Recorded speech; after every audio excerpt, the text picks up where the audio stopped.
صحابہ کرام کے ساتھ شہیدوں کی تدفین فرمائی۔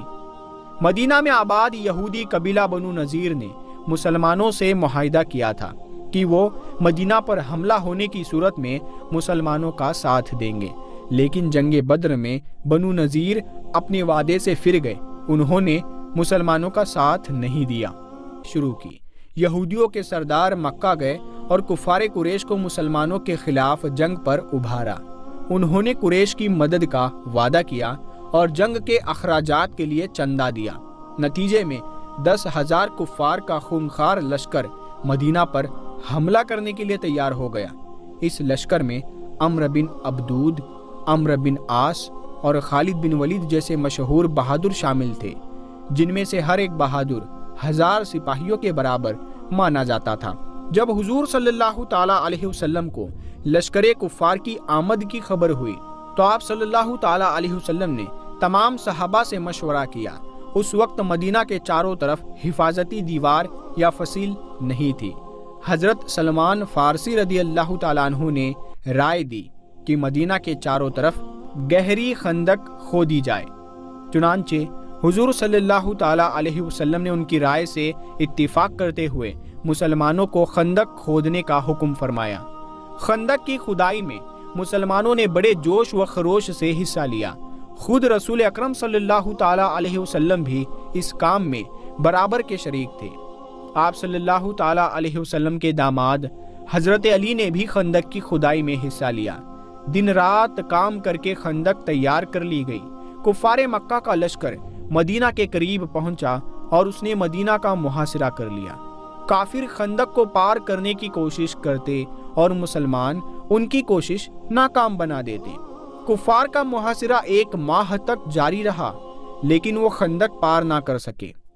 ایک دن کفار کے لشکر سے قریش کا ایک مشہور پہلوان جس کا نام عمرو بن عبدود، جو ہزاروں سپاہیوں پر بھاری سمجھا جاتا تھا، وہ اپنے چند ساتھیوں کے ساتھ ایک کم چوڑی جگہ سے خندق پار کرنے میں کامیاب ہو گیا۔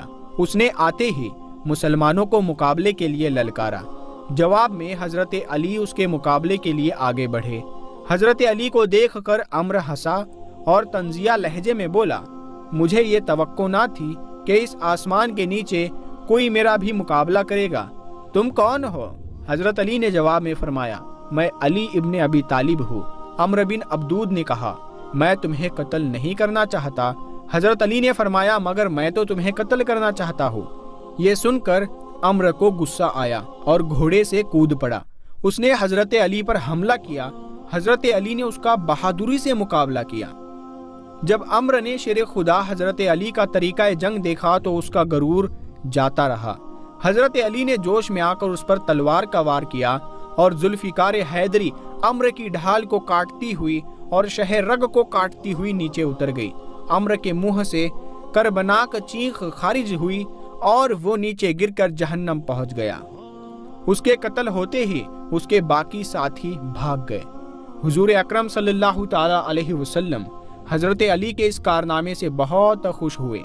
آپ صلی اللہ تعالی علیہ وسلم نے آگے بڑھ کر حضرت علی کو پیشانی پر بوسہ دیا اور سینے سے لگایا۔ ابو سفیان اپنے چند سرداروں کے ساتھ خندق کے کنارے کھڑا عمرو اور حضرت علی کا مقابلہ دیکھ رہا تھا۔ اس نے شیر خدا حضرت علی بن ابی طالب کے ہاتھوں عمرو کا انجام دیکھا تو واپس لشکر میں جا کر اپنے سپاہیوں کو مسلمانوں پر تیروں کی بارش کرنے کا حکم دیا۔ چنانچہ شام تک کفار مسلمانوں پر تیروں کی بارش کرتے رہے۔ البتہ عمرو کا انجام دیکھ کر کفار کے کسی اور بہادر کو خندق پار کرنے کی ہمت نہ ہو سکی۔ ایک رات اس زور کا طوفان آیا اور بارش ہوئی کہ لشکر کفار کے خیمے اکھڑ گئے، کھانے پینے کا سامان پانی میں بہہ گیا اور گھوڑے بھاگنے لگے۔ اس سے کفار کی ہمت ٹوٹ گئی اور وہ بدحواس ہو کر بھاگنے لگے۔ صبح ہونے پر وہ میدان خالی پڑا تھا جس میں 10,000 کا لشکر کفار خیمہ زن تھا۔ حضور صلی اللہ تعالی علیہ وسلم نے مسلمانوں کو فتح کی مبارکباد دی اور فرمایا، اب قریش کبھی بھی ہم پر حملہ آور نہیں ہوں گے۔ اس جنگ میں 300 کفار قتل ہوئے جبکہ صرف 6 مسلمانوں نے شہادت پائی۔ جنگ کے دوران ابو سفیان نے عمرو بن عبدود کی لاش خریدنے کے لیے